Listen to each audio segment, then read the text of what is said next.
Alright guys, welcome back to my YouTube channel. Alright, so at the end of this video, any student struggling with chemistry as regard to Dalton's law of partial pressure will be able to solve these 10 combined questions. Alright, let's talk about Dalton's law of partial pressure. Right, there is a law in chemistry, it's called the Dalton's law of partial pressure. Alright, and it's very easy to solve. Many students get confused with this, and so I've been asked to create videos on this topic, Dalton's law of partial pressure. Alright, so it's very easy. What does Dalton's law of partial pressure say? Dalton's law of partial pressure actually states that the total law of a mixture of gas, is equal to the sum of the individual partial pressure of these gases, provided that the gases do not react with each other. So what it's trying to say is that, let's assume that this is a container, right? This is a container that contains this container contains 3 individual gases, right? This gas, let's call this gas A, right? This is gas A, contains this container, and there's another part for gas B. Let's call this gas B. Right, these gas, they do not mix together with each other, but they are in one container, right? And let's call this gas C. This is gas C here. So if you watch, we have 3 different gases: gas A, gas B, and we have our gas C. What Dalton is saying is that the total pressure of this gas, the total pressure, let's call it the total pressure is equal to the sum of the individual partial pressure, because the gases do not mix together. Let's call this P of A, individual partial pressure, plus P of B, plus what? Plus P of C. This guy is a partial pressure for PA, they do not mix together. This guy is a partial pressure for PB. This guy is a partial pressure for PC.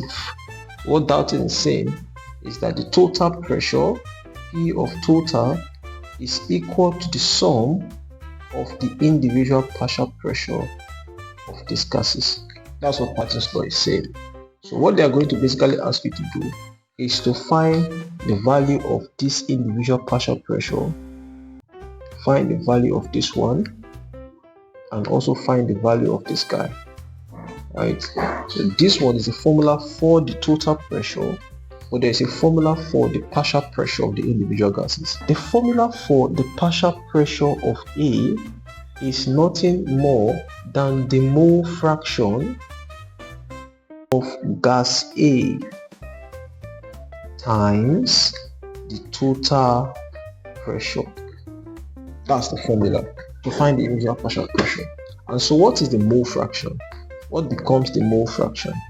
The formula for mole fraction of gas A, right, so the formula for mole fraction of gas A will be the number of the mole of gas A over the number of the mole of gas A plus the number of the mole of gas B plus the number of the mole of gas C. So let's put all of this in context. What we are actually saying is that the partial pressure of A is equal to the mole fraction of A, which is Na over Na plus Nb plus Nc times total pressure. So if you have this formula, we are good to go. If you know this formula, know how to use this formula, you are very much good to go. So if you know how to use this formula, we are good to go solving questions on Dalton's law of partial pressure. Alright, so to recap all that we just said, we're saying that Dalton's law of partial pressure states that the total pressure is equal to the sum of the individual partial pressure of these gases, the individual partial pressure of gas A, gas B, and gas C. And look at their gases here. Right, provided that the gases they do not mix together. The total pressure total pressure exerted is equal to the sum of individual partial pressure. We're looking at the mole fraction of these gases. Alright, so let's take a simple question to explain all that we just did as regards to what we are just saying. And if this is your first time of joining our channel, why not like the channel, subscribe to the channel, and please share the videos for others to see, help us gain more visibility and help in our channel growth. Alright, so let's look at this question. The question says a gas mixture is made up of 3 moles of nitrogen gas. So the question has 3 moles of nitrogen gas. So we can come here and say the moles of nitrogen is equal to 3.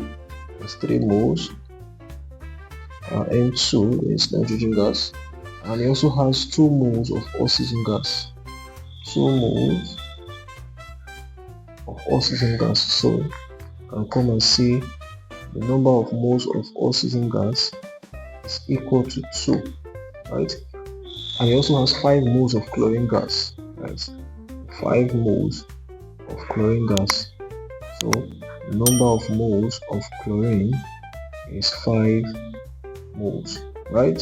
If the gas mixture exerts a total pressure of 30 atmospheres, so the total pressure PT we're looking at is 30 atmosphere. ATM stands for atmosphere.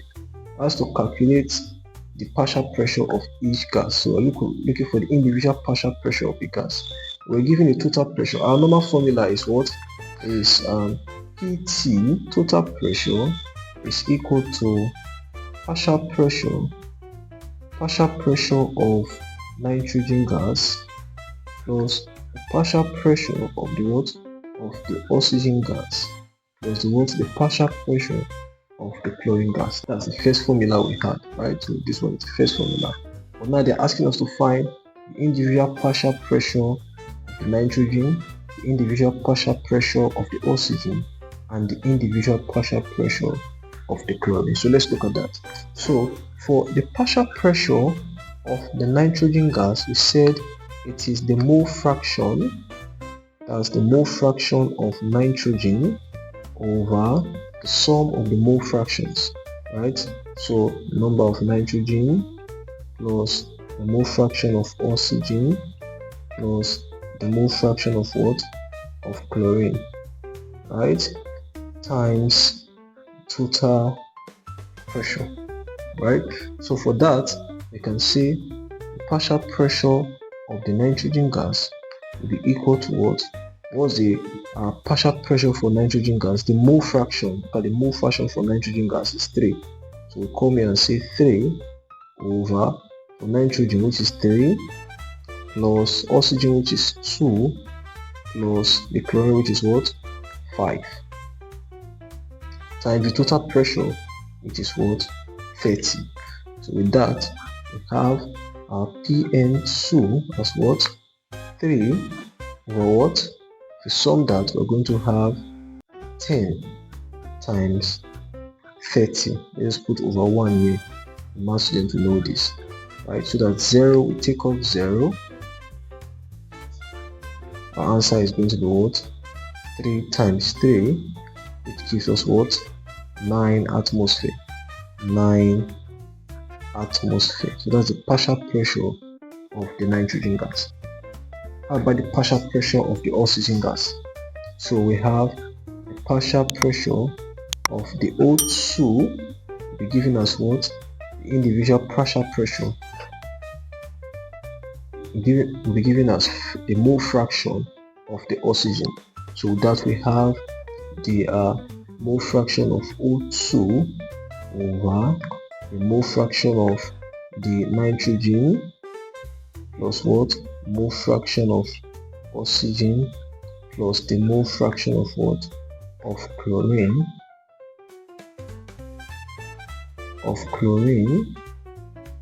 times total pressure.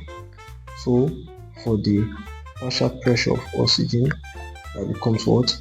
That becomes the 2 over 3 plus 2 plus 5 times 30, right? Yeah, this is over 1. It's the same thing. So the partial pressure of oxygen becomes what? 2/10 times 30/1. So if this takes off this, I'm sure that our answer is going to be what? The partial pressure of O2 is going to be what? 6 atmosphere. Alright, that's for this one.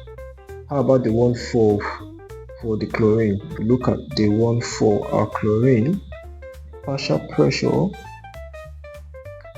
of chlorine gas will be the mole fraction of the chlorine, N of Cl over N of oxygen or nitrogen plus N of oxygen plus N of chlorine times what? Times the total pressure. Right? So the partial pressure for the chlorine becomes what? That gives us what? 5/3 plus 2 plus 5, right, times 30. Look at that. For the chlorine, we have 5/10. Have 5/10 times 30/1. So if 0 takes off 0, 3 times 5 gives us what? 15 atmosphere. That's partial pressure of the individual gas. And if we want to check to know if truly our answer is correct, right? So we can actually check to see if our answer is correct from what we've done. You could see that if we come and say, okay, the total pressure, the P total, our total pressure, which is the sum of the individual partial pressure of nitrogen plus partial pressure of oxygen plus partial pressure of what? Of chlorine. Look at that, we have 9 atmosphere plus 6 atmosphere plus what? Plus 15 atmosphere. We sum them, you see that they're giving us a sum total of what? Of 30 atmosphere. We good? So we'll got that from 9 atmosphere of this guy plus 6 atmosphere of this guy plus 15 atmosphere coming from this guy. We sum all of them, we got a 30 atmosphere, which is actually the total pressure. Look at it, total pressure, which is the 30 atmosphere given. So that's the simplest way to solving questions like this. Let's look at another question that looks like this, or a slightly different question from this one, to help our understanding on how that and stuff partial pressure works. And if this is your first time of joining our channel, please make sure you like the video, subscribe to the channel, and please share the video. Make sure you subscribe. Your subscription means a lot to us.